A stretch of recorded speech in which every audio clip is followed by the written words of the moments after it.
Olá, está no ar o TV Câmara Entrevista. No programa de hoje, o nosso assunto será os crimes virtuais. Mais precisamente, vamos focar a nossa pauta na divulgação de imagens íntimas sem o consentimento das vítimas. Para falar justamente sobre esse assunto, estamos recebendo hoje, nos estúdios aqui da TV Câmara, o delegado de polícia Emerson Vente. Ele que é especialista em crimes virtuais. Então, delegado Emerson, seja bem-vindo ao nosso programa. Obrigado pelo convite.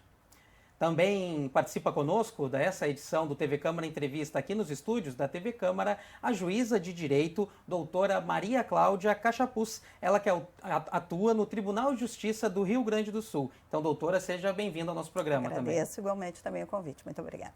Então, de imediato, eu gostaria de começar a gente abrindo o leque de crimes virtuais, começar pelo delegado Emerson, por gentileza. Quais as diferenças entre a atuação, a investigação, quando se trata de um crime virtual e quando é um crime cometido fora do ambiente digital?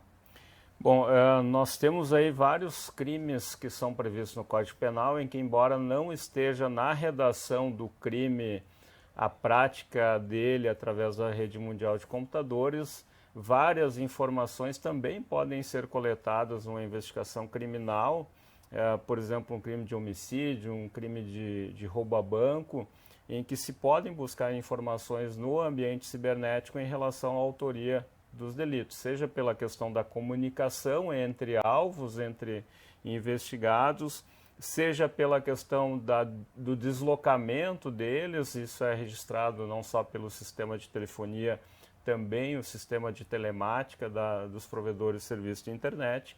Então tudo isso pode ser buscado numa investigação e ainda mais esses crimes, né, que tem a ver, ou seja, que já são criados tendo por base a questão tecnológica, como, por exemplo, a questão da divulgação não autorizada de imagens, cenas de intimidades, né, de pessoas, independente do sexo, independente da orientação sexual. Isso não só a divulgação, mas também o registro não autorizado. São dois crimes que foram inseridos no Código Penal a partir de 2018. Havia uma grande demanda, né, dos movimentos feministas justamente para criminalizar essas condutas e a partir daí se pode hoje em dia não só registrar uma ocorrência, mas fazer todo um procedimento identificando não só quem registrou, mas também como quem divulgou, compartilhou, nas suas mais diversas formas. Uma curtida pode ser considerada como uma forma de impulsionamento daquela publicação, então ela pode ter sim também efeitos penais. Perfeito, delegado. Para a gente iniciar também o bate-papo aqui com a doutora Maria Cláudia Cachapuz, me pergunto, doutora, dessa sensação de impunidade que por vezes os criminosos têm no mundo virtual. Por que isso acontece em relação ao mundo não digital, né, fora do mundo virtual? De repente eles se sentem mais seguros, há uma dificuldade para chegar neles, eles acreditam que não podem ser encontrados e por isso, por consequência, não serão punidos?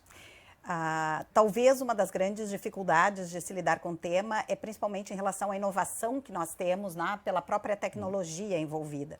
Como o Emerson recém referiu, na verdade nós temos o mundo virtual como uma ferramenta para ampliar a prática de determinados crimes que não necessariamente sejam crimes cibernéticos, mas feitos através de uma tecnologia nova, né, de uma tecnologia virtual, que abrange esse mundo virtual.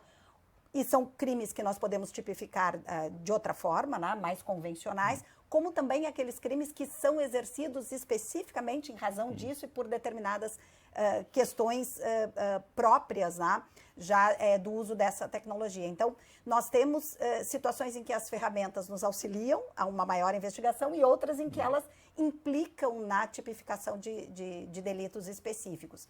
E, sem dúvida nenhuma, isso é uma novidade tanto para nós que estamos investigando situações como essas, ou sujeitos a esse tipo de persecução criminal específica, como também para quem utiliza essas ferramentas. Então, muitas vezes, o Emerson agora referiu justamente essa questão, por exemplo, de repente uma curtida ser um impulsionamento. Nós temos, às vezes, dificuldade até mesmo de compreender qual é o alcance, por exemplo, da prática de determinado delito, pela não compreensão do próprio uso da forma de uso das informações virtuais ou da forma de impulsionamento disso, né? Muitas vezes, principalmente para pessoas que não nasceram sob o signo virtual, digamos assim, é bastante difícil entender que se eu apenas repasso uma determinada informação no WhatsApp, né, ou determinado tipo de imagem, por vezes sem abrir essa imagem, né, principalmente para pessoas de mais idade que nunca lidaram de forma direta, né, ou não nasceram nesse signo virtual, de compreender que eu posso estar praticando determinado crime, né? Exige também uma maturidade de conhecimento da forma das redes sociais e principalmente de como lidar com essa nova realidade virtual. Muitas vezes, isso é algo complicado na prática, porque muitas vezes nem se sabe que se possa estar sendo implicado em concreto, né? Pela divulgação de determinadas imagens ou determinadas informações que façam parte da vida privada de alguém. Então, essa é uma realidade complexa, realmente, né? Tem esses dois lados de aprender a lidar com isso e, claro, aqueles que tenham uma intencionalidade, né? Ou tenham a intenção já dirigida, ou pelo menos correndo um risco real, né? De produzir um resultado ilícito, através da prática de um delito, se valem também dessa vulnerabilidade desse meio social. Hoje é muito fácil divulgar, né, uma informação nas redes, contando também com essa inexperiência de quem está na rede, né? De quem participa da web de uma forma mais ampla. Então, há uma complexidade adicional nesse tipo de delito e que nós temos que nos familiarizar com isso cada vez mais. Claro que toda essa realidade virtual em que vivemos, imediatista, inclusive, ela não parece tão nova para alguns, como a doutora falava, mas, grosseiramente falando, a gente pode dizer que é uma ideia ainda a ser maturada, principalmente na questão dos estudos e da legislação, principalmente, né, delegado? Então, eu lhe pergunto, os crimes continuam sendo os mesmos? Há novas modalidades também? Apenas as ferramentas e os meios para se cometer esses delitos que mudaram? Matheus, eu estudo esse tema há bastante tempo, né? E eu sempre recebi a mesma pergunta em vários lugares que eu fui, seja em entrevistas, seja em aulas ou palestras. Se a internet é uma terra sem lei, né? É claro que o direito demora, né, para trabalhar a questão de transformar uma conduta social em um crime. Isso na internet, como tem uma proliferação bastante rápida de uma informação, de uma metodologia, pode parecer até mais distante. Mas mesmo assim, se a gente pegar especialmente o Brasil, e eu não vou usar como referencial a chamada Lei Carolina Dickmann de 2012, que foi praticamente inefetiva do ponto de vista penal.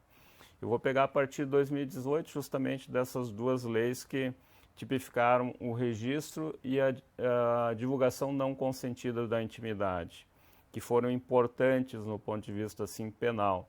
Mas depois disso nós tivemos vários outros tipos penais, inclusive criminalizando a questão de fake news durante o processo eleitoral, ou seja, provocando uma denunciação caluniosa, e a inovação dessa legislação do ponto de vista eleitoral está em tentar punir não só quem cria a fake news e que gera um procedimento na justiça eleitoral, mas também quem compartilha, que é uma inovação em relação ao texto lá do Código Penal. E nós tivemos vários outros aspectos. Podemos citar a questão do stalking em 2021, ou do cyberstalking, a questão da perseguição reiterada e sistemática, que acontece geralmente em rompimento de relacionamentos e tal. Geralmente as mulheres também são vítimas, então mais um delito que teve a lógica do movimento feminista por trás para tipificar. E nós tivemos, agora após período de pandemia, em razão do crescimento dos crimes de estelionato, fraude eletrônica, uma modificação daquilo que era o crime de invasão de dispositivo informático criado pela Lei Carolina Dickmann, melhorando a redação também em 2021, e tivemos também a questão dos delitos de fraude, de furto mediante fraude e de fraude eletrônica no contexto da internet, com penas de 4 a 8 anos os dois. Então haviam algumas lacunas sim, legislativas do ponto de vista penal, mas que foram supridas pelo legislador em razão de circunstâncias várias, né, de comunicações várias que chegaram ao legislativo. O que nós teríamos ainda de pendência, do meu ponto de vista, e que tem várias discussões. Se eu te falar que existem mais de 90 projetos tratando de fake news no Congresso Nacional, que é parte da minha pesquisa de doutorado também, e a questão do bullying, que tem quase 20 projetos legislativos lá tratando. O bullying, hoje, se eu precisar enquadrar no Código Penal, vou enquadrar num crime contra a honra, ou uma lesão corporal que pode chegar a ser uma lesão corporal de natureza grave em razão da circunstância da violência psicológica envolvida. Então, se tu me perguntar assim, eu posso enquadrar com o que tem hoje? Sim, posso, tranquilamente. Existe uma necessidade de ajustes normativos? Sim, também. É natural, o processo evolutivo nosso da sociedade exige também que as regras sejam adaptadas de acordo com essa evolução. É claro que, se tu me perguntar, as medidas que trabalham a questão da investigação criminal são adequadas, eu diria que elas precisam ser bastante melhoradas, né? Regras compondo prazos para que juízes, como a doutora Maria Cláudia, possam se pautar em prazos determinados pela lei e não eventualmente sugeridos pelo delegado de polícia ou pelo promotor, para justamente haver uma resposta. Não existe padrão na resposta de provedores de internet e de provedores de aplicação, como o Facebook, como o Google. Então, as autoridades estão à mercê do que muitas vezes esses provedores entendem do que é a resposta mais correta. Então, você tem que se adequar a uma plataforma que eles disponibilizam, aos procedimentos que eles disponibilizam e tentar adequar a legislação brasileira a isso. Essa talvez seja, até complementando a primeira pergunta que você fez, talvez seja a principal dificuldade hoje em razão dos serviços dessas aplicações estrangeiras que são utilizados por brasileiros e que o Marco Civil da Internet diz que se aplicaria a lei brasileira, mas que eles entendem que não.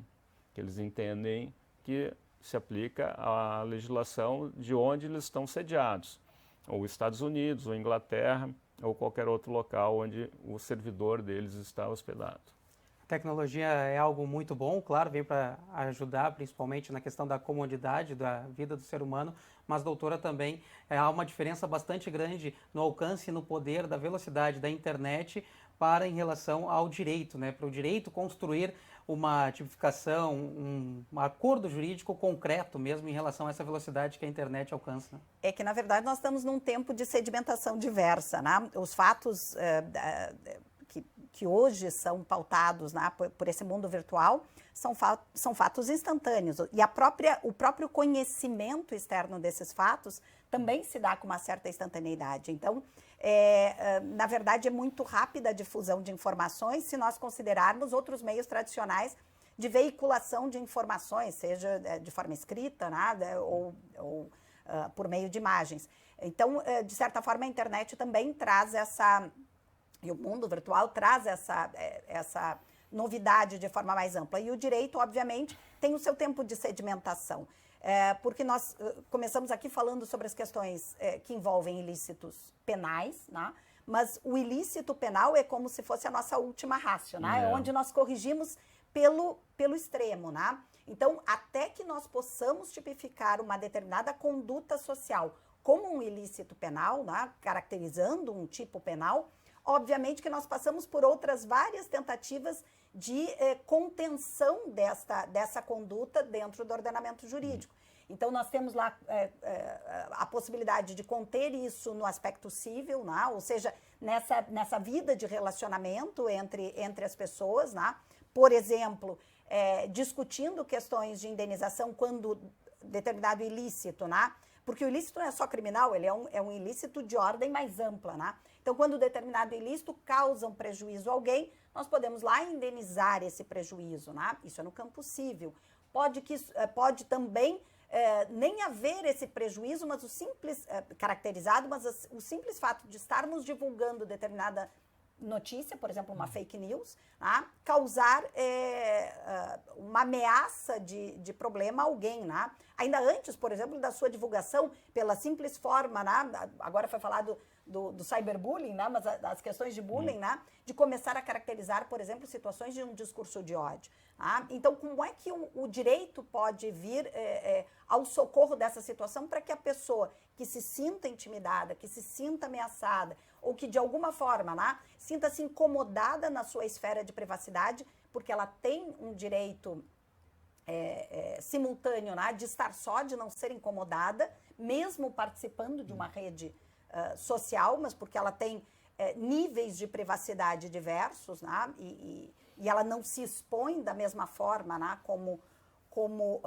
nem todos se expõem da mesma forma nesse meio virtual. Então, é possível que o direito também venha para restringir determinados comportamentos. Por exemplo, evitar uma publicação, retirar do ar uma publicação, né, ou retirar do espaço público essa publicação, de diversas formas, da forma como ela se manifeste.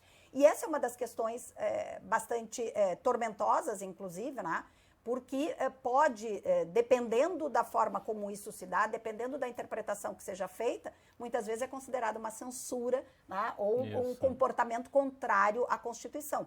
E, na verdade, não é isso, né? A censura tem um caráter prévio completamente distinto. Na medida em que há uma decisão judicial fazendo a ponderação necessária, né, observando situações que possam gerar um incômodo de tal ordem, né, que a pessoa se sinta invadida na sua privacidade, fica autorizada a restrição, a publicização, né, ou a divulgação desse comportamento, dessa conduta ilícita de forma específica. Então, e além disso, nós temos todas as questões, inclusive no âmbito administrativo, de tomada de atitudes administrativas antes da caracterização do ilícito penal. Então, na verdade, quando nós tipificamos, o legislador, no caso, tipifica uma determinada conduta, né, como uma norma penal, é porque todos esses meios anteriores, de certa forma, ainda não estão suficientes, né, para permitir que possa haver essa restrição de determinado comportamento, de uma determinada liberdade de manifestação do pensamento. Às vezes é muito delicado isso. A pessoa imagina que está simplesmente dando uma opinião na rede pública, né, ou manifestando uma determinada opinião sobre determinado assunto. E, na verdade, ela está cometendo um ilícito, seja um ilícito civil ou, né, havendo de uma tipificação prévia, um ilícito penal. Então, claro, o direito tem um tempo de sedimentação diversa, porque senão nós estaríamos criminalizando todo e qualquer tipo de conduta. E isso é muito complicado, muito delicado de se avaliar do ponto de vista social, né? Então, é por isso que o direito parece ter esse outro tempo, mas é porque ele precisa estudar essa conduta e verificar até que ponto nós precisamos realmente tipificar como crime, exigindo uma situação de restrição maior de liberdade, porque pode levar a um encarceramento, né, dependendo da circunstância. Então, até que ponto nós podemos caracterizar isso como um crime ou não? Não quer dizer que nós não tenhamos, do ponto de vista civil, outras medidas a serem tomadas antes mesmo da tipificação de um determinado delito. Delegado, justamente, gostaria de Não, até complementando, o melhor exemplo para complementar essa fala da professora Maria Cláudia é justamente a legislação eleitoral. Exato. Em relação à questão da remoção, por exemplo, remoção ou bloqueio de um sistema automatizado de mensagens utilizados por determinados candidatos, partidos ou coligações. Se a gente pegar a legislação 2009, previa apenas uma sanção administrativa para quem usasse processo robotizado. A partir de 2013, no mesmo artigo foi acrescentado um parágrafo criminalizando essa conduta, ou seja, considerando ela também, além de uma situação de uma infração administrativa, a legislação eleitoral, a questão própria do crime durante o período eleitoral. E um outro exemplo de medidas, aliás, são vários exemplos, não todos suficientes dentro da legislação, mas que são, de certa forma, que eu chamo de políticas de redução de danos cibernéticos, que independem da parte penal, a questão, por exemplo, da remoção de conteúdo íntimo, previsto no Marco Civil da Internet, em 2014, quando há uma publicação, a própria pessoa pode notificar o provedor, e o provedor, nem não retirando, tem a responsabilização civil prevista ali no Marco Civil da Internet.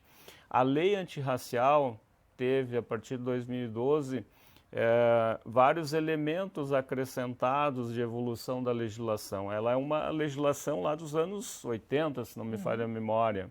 né? E 7716, o número da lei. E ela teve vários elementos, não só de redução de danos, seja de remoção de conteúdo, de retirada de conteúdo, e agora, recentemente, com a ampliação da questão da injúria racial, do crime de racismo, com outras penas, bastante recente, foi no processo legislativo findo, com sanção agora em janeiro. Então, um processo evolutivo lento, de acordo com as características daquilo que foi acontecendo no âmbito da sociedade, e o legislador foi absorvendo isso para, de certa forma, punir com mais rigor os autores, não só do ponto de vista de retirada de conteúdo, mas também com a criminalização. Perfeito, já que o delegado avançou justamente na questão que eu iria lhe perguntar sobre essas medidas de redução de danos e riscos no mundo digital, eu retomo com a doutora Maria Cláudia. A pergunta é a seguinte: não existe, talvez não lhe parece, um certo dilema sobre as redes sociais do que eu posso, entre o que eu posso e o que eu devo compartilhar, já indo também para um assunto que eu sei que a senhora domina, sobre a relação do público e privado, desse melhor entendimento da vida das pessoas, do que deve ou não ser mostrado para o mundo, exposto, enfim? Essa talvez seja a grande questão de fundo, né? Porque quanto mais nós colocarmos dentro de uma norma que ela serve para todos, determinada tipificação de condutas, isso é, isso não é, isto é, isso não é, embora aparentemente pareça ser algo que dê o que a gente chama de descarga de conteúdo, de descarga de argumento mais fácil, porque para o administrador, por exemplo, público, ou para nós, né, que trabalhamos na área de definição de condutas, de julgamento a respeito de determinados fatos, né? Seja mais fácil dizer o que deve ser, né? Porque isso é o que a gente chama de juízo deontológico. Na verdade, isso reduz para situações novas que nós ainda não conhecemos ou que não sabemos como encaixar de forma exata dentro de uma determinada norma civil ou penal. Então, na verdade, a grande dificuldade hoje, principalmente depois da Constituição de 88, que é uma Constituição que trouxe esses dois polos, né, o âmbito privado e o âmbito público, no mesmo artigo, que é a de garantia de direitos fundamentais ao indivíduo, artigo 5º. Então, quando eu lá apresento a liberdade de manifestação de pensamento e, ao mesmo tempo, a liberdade de estar só, né, de não me ver incomodada na minha esfera privada, essa é uma situação que fica em aberto, né? Nós precisamos entender como cada um de nós se coloca nesse espaço público e permite o ingresso de terceiros na nossa área de privacidade, né? Claro, há uma série de condutas que vêm sendo testadas, principalmente e judicialmente, né? Principalmente a partir da Constituição de 88, né? Em que nós vamos testando isso pode, isso não pode, mas muita coisa vai mudando com a própria sociedade, né? O exemplo que foi trazido da legislação eleitoral é justamente em razão de uma maior polarização que nós assistimos nas últimas eleições, né? Em que as pessoas tomam este espaço público para fazer manifestações públicas e levantar o que pode ou não ser discutido no espaço público. Mas cada um de nós tem limites completamente distintos em termos de privacidade, né? O caso Carolina Dickmann, de certa forma, colocou isso aberto ao espaço público para debate no espaço público, a ponto, né, de, a partir dessa discussão, ser gerada uma legislação específica de proteção à intimidade. Mas, na verdade, é uma discussão que nós temos desde sempre, né? Nós temos desde o século passado. O que hoje se encontra mais sob ênfase na verdade, em cada caso, pode ser que a questão de privacidade seja tratada de forma distinta, porque eu, indivíduo, apareço de forma distinta na esfera pública. Eu permito que as pessoas invadam esse meu espaço privado com medidas diversas, né? Cada um de nós tem medidas de exposição completamente distintas nas redes sociais, pertence ou não pertence a uma rede social, se impõe ou não se impõe, né, de uma forma diversa, permitindo que eu tenha mais seguidores, menos seguidores, né, que eu faça publicações só para pessoas mais próximas e não para uma rede de forma mais ampla, e outros se colocam de forma mais ampla, utilizando isso, inclusive, para fins econômicos. Que aí vem uma outra discussão paralela, que é, por exemplo, o uso da imagem, né, para fins diversos que não sejam aqueles pelos quais eu exploro, inclusive, a minha imagem no âmbito público. Então, é bastante complexo isso. Agora foi trazida a questão do Marco Civil da Internet, mas desde 2002, por exemplo, né, nós temos dentro do próprio Código Civil 2 dispositivos tratando sobre as questões de intimidade. Nós temos tanto o artigo 21 tratando da intimidade, daquilo que é reservado à vida privada, que é o que me é íntimo e privado, e que eu compartilho apenas com pessoas muito próximas, mas tem o artigo 20 que trata justamente sobre o uso da imagem. E este uso da imagem, inclusive para fins comerciais. Então, e quando é que isso pode ser compartilhado por terceiros? Eu que tenho uma imagem pública, ou eu que utilizo a minha imagem, ou concedo, dou o consentimento para o uso da minha imagem para uma finalidade específica e vejo ela sendo utilizada, por exemplo, para outros fins. O melhor exemplo Tudo isso disso passa por essa ideia de contemporaneidade. O melhor exemplo disso é o site OnlyFans, onde pessoas de sexos diferentes, de orientações sexuais diferentes, né, comercializam a sua intimidade, né? Ou seja, monetarizam, né? Isso é uma forma justamente até de ganho, mas isso não autoriza, por exemplo, que eu vá lá, pegue uma imagem e faça um outro uso dela, né? Que inclusive pode ser considerado um crime, dependendo do contexto, não só repercutir civilmente uma indenização. Mas o direito à intimidade, ele é previsto justamente em vários aspectos, condicionado naturalmente a determinados limites, né? Ou seja, esse direito à intimidade não permite que imagens de crianças ou adolescentes nus, exato, ou em cenas de sexo, mesmo que simulados, trafeguem livremente pela internet. Os graus de permissões e limites são de cada indivíduo. São de cada indivíduo e também estipulados eventualmente normativamente. Em razão de uma vulnerabilidade desses sujeitos, né? Por exemplo, um menor em que isso possa realmente atingir a sua personalidade de uma forma diversa. A mesma questão em relação, por exemplo, a idosos, né, que não têm uma compreensão tão... Antes eu falava ali da compreensão das redes sociais, né, mas pessoas que não tenham nascido nem sob o signo da virtual, digamos assim, né? Tanto eu quanto o Emerson ainda somos analógicos de origem, né? Imigrantes não digitais. Somos imigrantes, ou não temos o que se chama de privacy by design, né? Nós não nascemos sob o signo virtual by design, né? Nós somos privacy by design, né? A nossa origem é analógica, né? Isso denuncia a nossa idade, né? Mas demonstra também essa dificuldade, por exemplo, ou maior vulnerabilidade em determinados grupos.